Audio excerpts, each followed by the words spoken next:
Alejandro Garnacho. Once hailed as Manchester United's next superstar, the media compared him to Cristiano Ronaldo.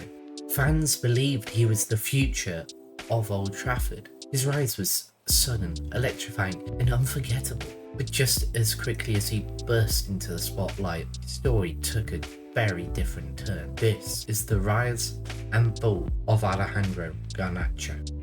Born in Madrid in July of 2004, Garnacho grew up in a football-obsessed family. His father Spanish, his mother Argentine. That dual heritage would give him the unique chance to either play for Spain or Argentina. As a boy, Garnacho joined the Atlético Madrid academy. From just 11 years old, he stood out, being fast, direct, and fearless. Coaches noticed he wasn't just another winger. He had that rare ability to make defenders panic. But there was also early warning signs. He was gifted, yes, but sometimes too individualistic. Too focused on the spectacular rather than the simple. Still, by the age of 16, it was clear he was ready for a bigger stage. And in 2020, Manchester United came calling. United paid just over £400,000 to bring Garnacho to Old Trafford. For the club, it was a gamble on raw talent. For Garnacho, it was the chance to follow in the steps of his idol, Cristiano Ronaldo. He joined the under-18s and immediately lit up the youth level. The defining moment came in 2022, where he scored crucial goals along the way to the FA Youth Cup final.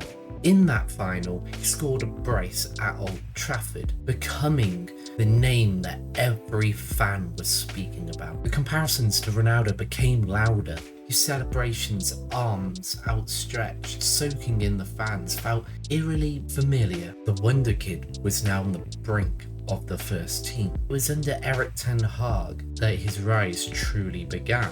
In the 2022-2023 season, he transformed from a youth team prospect into a genuine first team weapon. It's the 93rd minute versus Fulham. Garnacho sprinted down the wing, cut inside, and slotted home the winner. A teenager delivering in the clutch moment Old Trafford roared. He brought energy off the bench, tearing apart tired defenders. His pace and directness made him a nightmare to handle. In the Europa League, he showed flashes of brilliance. In the Premier League, he created game-changing moments. He wasn't just playing football, he was playing with swagger, fearless stepovers, audacious runs, the kind of boldness fans had been begging for. And soon, United fans were asking the question, could this be our next Ronaldo? Media hype exploded. Social media crowned him as the next big thing. And for a while, Garnacho seemed unstoppable.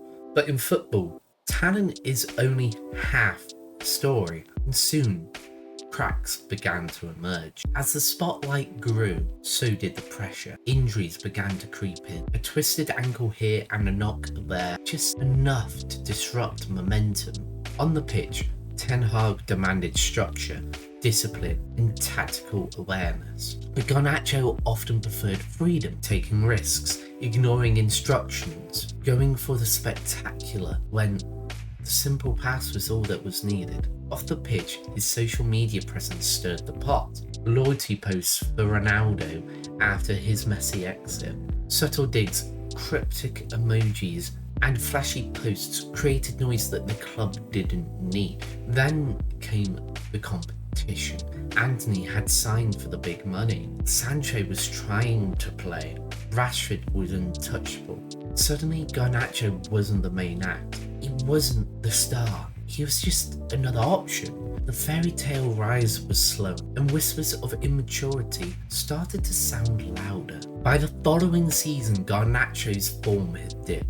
His decision-making came under heavy scrutiny. Too many lost dribbles, too many wasted chances. Behind the scenes, reports surfaced of attitude issues. Coaches questioned his work rate in training.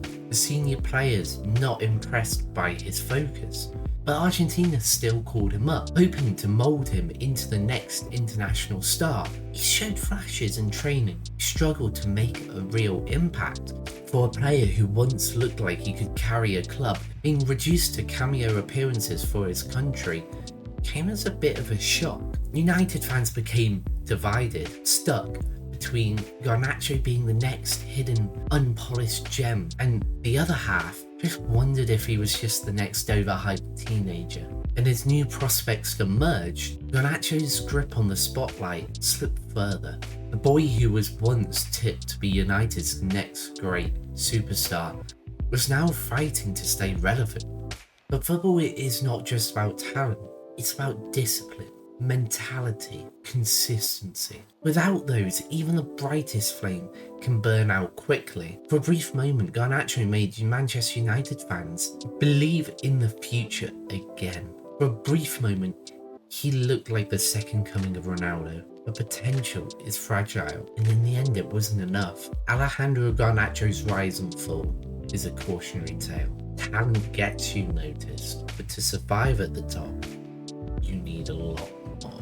Maybe one day he'll find that second win. Maybe he'll rediscover what made him special. Or maybe his name will live on as a reminder of wasted potential. From Madrid to Manchester to the world stage, Garnacho's journey was breathtaking. But in football, the climb is only half the battle. Staying there, that's the real challenge. This was the rise and fall of Alejandro Garnacho.